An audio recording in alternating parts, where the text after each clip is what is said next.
This is Digital Perspectives with Brad Kimes. Subscribe for new content notifications. Now, here's Brad Kimes. Come on in. Welcome back to the show, everybody. You can follow me on Twitter at BackupBradleyAbove at the top of the screen and everything that we're talking about here today. So, all right, with all this talk about Ripple considering to move because of the lack of regulatory clarity here in the United States, I sometimes, I'm a visual person, so I think it's best sometimes to just write it all down and then just kind of go from there. And then the other thing I like to do is to share my thoughts and ideas with all of you out there in the audience, because I know that you're some of the smartest people I've ever come across, and it's better when we can put all of our heads together on these things instead of just all of us kind of thinking about it in this siloed thought process. Let's put it together here. So I just want to run down these things. Most of these things I have are just points to point out here, like what are the 10 or 15 kind of ideas or questions that are happening that we should really be asking right now to try to make sure we're understanding what is happening in front of us and what does it all really mean. So the Ripple move in the XRP escrow, let's go ahead and start right here. So Ripple suggests it may move to a regulatory friendly country. It is pointed out Singapore, it's pointed out the UK, it's pointed out Japan. We heard Yoshitaka Kitao has actually confirmed that Ripple is considering and looking into moving into Japan. That is a very real thing that they're looking into. And you know what? And maybe they get these things worked out in the U.S. in the manner that they need to. But then there's other questions too. So the one big thing that sticks out to me quite big is this. Why have those countries not begun to use XRP at full scale for its intended use if those countries, in fact, already have the regulatory clarity that they need? That's a very big question. I think it's a very good question.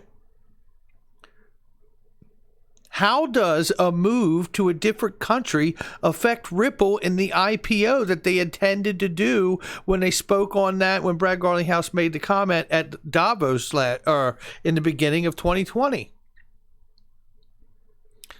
Ripple already has offices in those countries mentioned that providing the clarity. So as I said, why aren't those countries using it?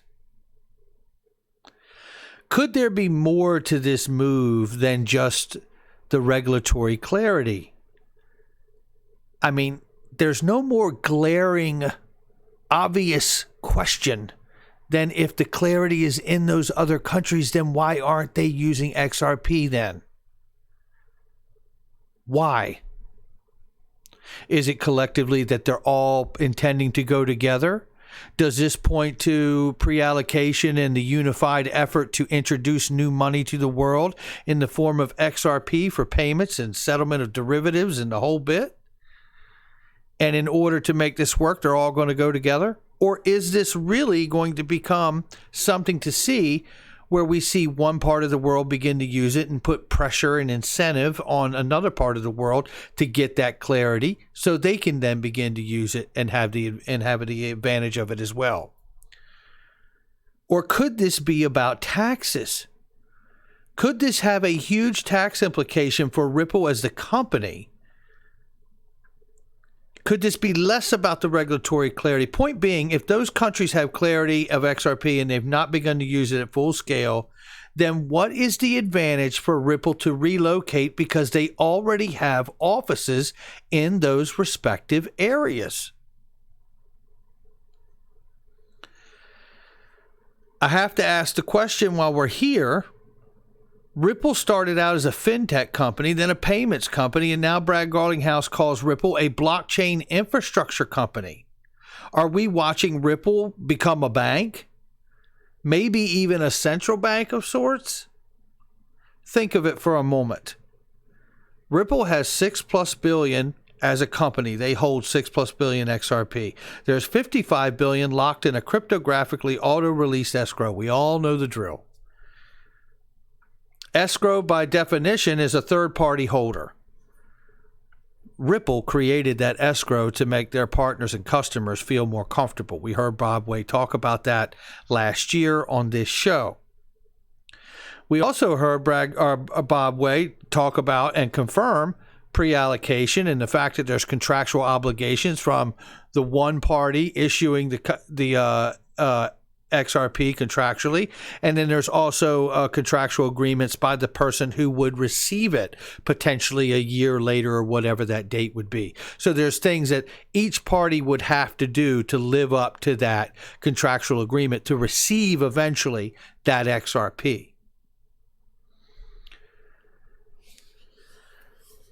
I have to say, with XRP being $55 billion in escrow, what I tend to see, and I've talked about it on the show before, is I see monetary policy being developed with a new asset. We'll get into that in a second. But who will actually have the domain, be the steward of the escrow going forward? If Ripple IPOs, will they remain the steward of the escrow? Because even though it's cryptographically auto-release and it does this, it's on a schedule. When I get it, you get it, we all get it. But who gets the escrow when it's released? Who's it released to? Who has access to say this much stays out and this much goes back on the back end of that escrow schedule? It's Ripple. Will that remain, or will another third party actually have domain over the escrow release in that way and become the steward of that?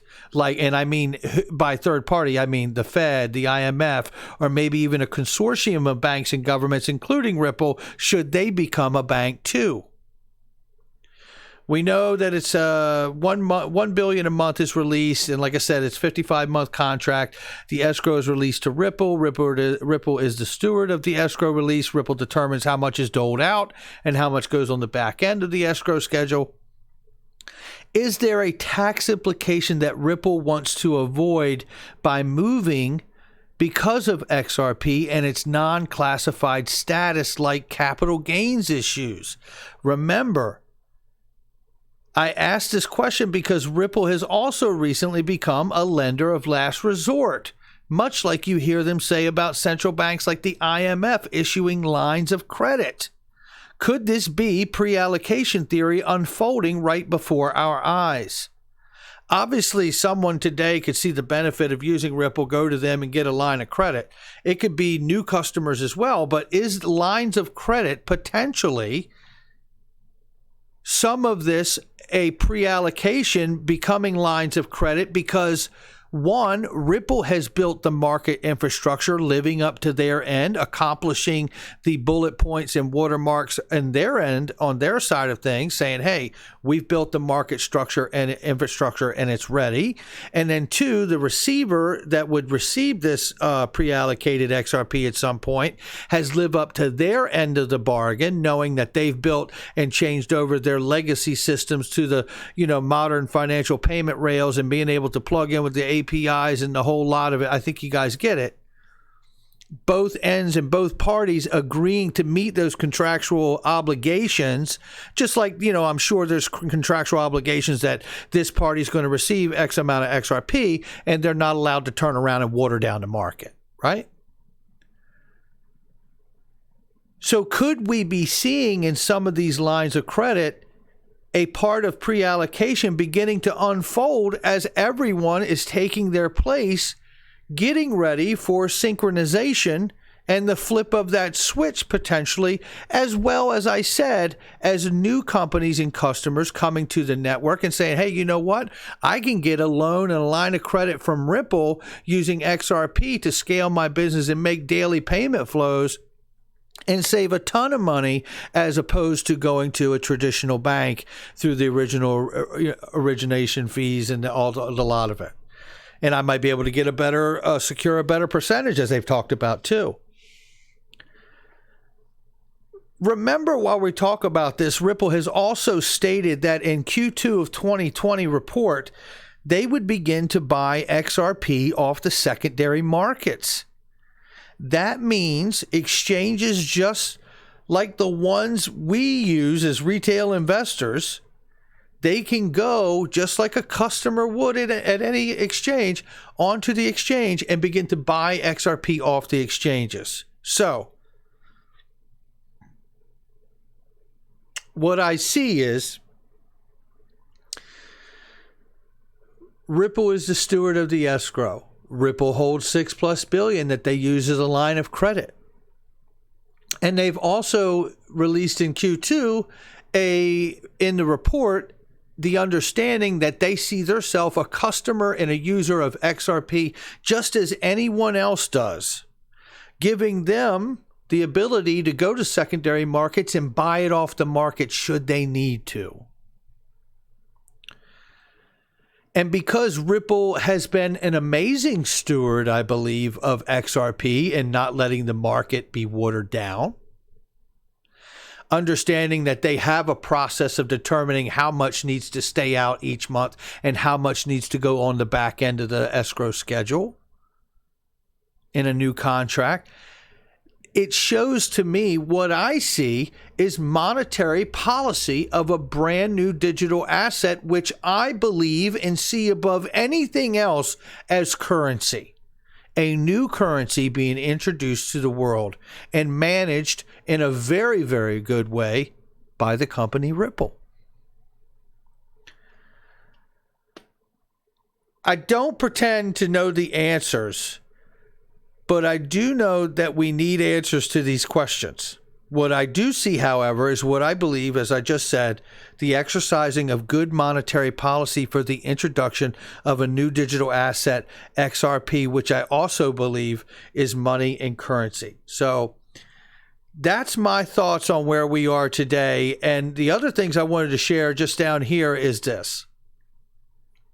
Are the U.S. regulators really this unsure about what XRP is at this point? Knowing they have worked closer with the SEC and other regulators than any other coin or company, I find it difficult to believe. Doesn't mean that it isn't true. I just find it difficult to believe. Based on just what we have seen in the last 120 days of regs rolling out from the OCC and the SEC and the constant narrative that is now being carried by those regulators themselves, not us as retail investors, I see an inflection point that is imminent for clarity in the United States. Remember, the rest of the world doesn't need U.S. approval, so I ask again, why hasn't the rest of the world begun to use XRP for its full intended use? Or are they about to? If Ripple does move, and I think they could move to Planet Xanadu, and it wouldn't matter because I'm invested in XRP, the global decentralized asset, a bridge currency, as Ripple says, for all the money. It doesn't matter from my perspective as an investor. I encourage Ripple to do what is in their best interest. And at the end of the day, how do we know that Ripple moving away hasn't been a part of a larger plan? If XRP is to become the bridge currency for the world, and maybe Ripple will become a bank in the process, it may make more sense for them to be located elsewhere other than the U.S. to grow into its next role as a potential central bank and less a blockchain infrastructure company. Again, I don't have the answers, but I know that these are some of the good questions that we need to be asking, and we always seem to do the best and get the best out of one another when we start to ask these questions collectively together. So that's where I'm at on this day. I just wanted to put it in a list of comments and bullet points here so we could all go over it. I hope in some way we've been able to broaden the conversation and deepen the conversation as well. So I'm really excited to hear your comments on this one from all of you. So hit that like and subscribe, leave a comment below, make sure you share with somebody you know. And guys, don't forget, I have a great set of crypto education courses that are extremely affordable. It's under $50. If you want to hip yourself up to what's going on, the different, what's Bitcoin, what's Ethereum, what's XRP and all of that, and kind of get your mind wrapped around it. If you have a family member or a coworker that you know needs to really get up to speed very quickly, these courses are for you. So make sure you check that out and all the other links in the description box and comment section. And I will see all of you on the next one.